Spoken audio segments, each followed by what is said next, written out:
ఇక్కడ నుంచి వెళ్ళిపోండి మీరు, దయచేసి వెళ్ళిపోండి అని చెప్తున్నాను నేను. జస్ట్ క్లోజ్ చేయండి అవన్నీ. పోలీస్ స్టేషన్ సైరన్ వినిపిస్తుంటే కూడా పక్క జరగట్లేదు, కామన్ సెన్స్ లేకుండా ఉన్నారు అంత. పక్క జరగండి, బయటకి లోపలికి కాదు, బయటకి నడవండి ఉన్నారు. కొంచెం కామన్ సెన్స్తో బిహేవ్ చేయండి. సైరన్ వినిపిస్తుంటే కూడా పక్క జరగడం అంత కామన్ సెన్స్ ఉంది.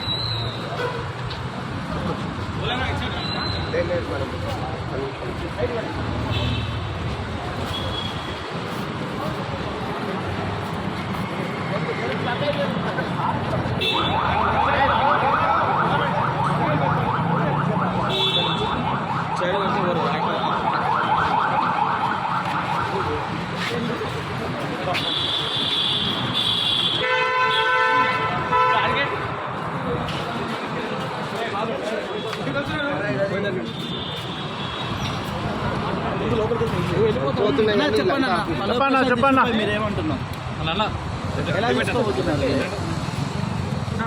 అనడం అంటే ఏముంటుందండి? మీకు అంతా తెలిసిందే కదా. జనరల్గా అంటే అనుకోకుండా సంఘటనలు అన్నీ కొన్ని జరిగాయి. పాప అతను అమాయకుడు, అంటే తెలియని తనంలో అతను ఉన్నాడు. అతను ఏమైనా అభిమానంతో అభిమానులందరూ వచ్చారనే దాని మీద ఏదో జరిగింది. దాని మీద తన కేసులైన విషయం అసలు తనకే అర్థం కాలేదు ఎందుకని.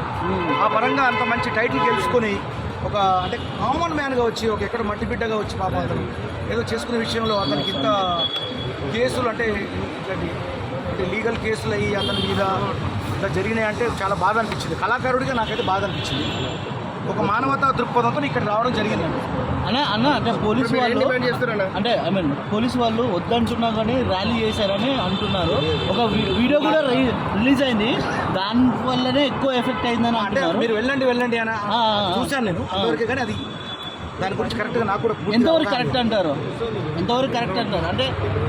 అంటే నేనేంటంటే అండి, ఇప్పుడు పల్లవి ప్రశ్న అంటే ఒకవైపు నుంచి చట్టాన్ని నేను గౌరవిస్తే మాట్లాడుతున్నాను, తర్వాత ప్రెస్ను గౌరవిస్తూ చట్టాన్ని గౌరవిస్తూ మాత్రం నేను మాట్లాడుతున్నాను. జరిగిన అన్ని సంఘటనలు మీకు తెలుసు. దాని ప్రకారం